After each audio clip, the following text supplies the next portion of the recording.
you raised money from a number of investors. As you think about that, was there something that though, like, where was the value that that your investors brought, if any, to the business?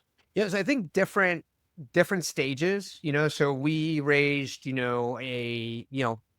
kind of traditional path of did a pre-seed, seed, series A, series B, and then we got acquired right before our series C. And we're like halfway, we were like out raising our series C. I think investors, there was plenty, there was insanely good investors. People like like our seed investor, which is Madrona, Tim Porter.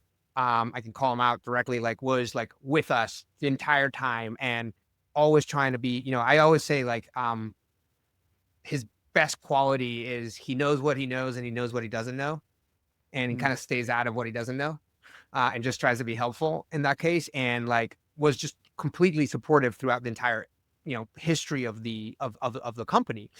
In other cases, we had investors that came in and gave us like great leads, right? And because they had like, a CIO summit and like they were really well connected. And, if you have to learn what the quality of each investor is and what they bring to the table. And in some cases, you just have to understand that all an investor does is bring cash, and cash is green and they're irrelevant and it's okay.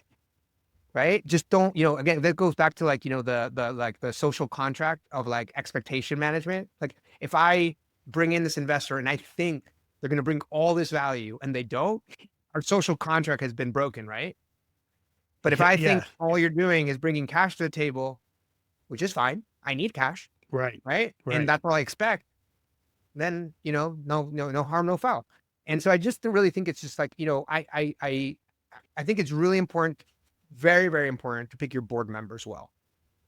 And I think your board members, a good board member, there's essentially three categories of board members in my opinion. There's like the great, right? Which like increase the value of the company, really coach the CEO and really help out. And sadly, like I think like that's like 1% of board members, like maybe a Hmm. little bit more, right? And they're insanely rare.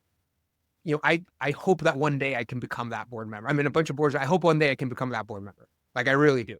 I think like the biggest category is the like, hey, they're like sort of helpful, but kind of like, like no harm. No harm is done. Hmm. Like help you think through things, help you do that, and like they're and they're there. And then there's like a category of board members which are actively detrimental to your company. Uh, and probably every CEO who's been around long enough has had at least the bottom two categories, the like no op and the, and the bad. The great is a lot, they're a lot less, common.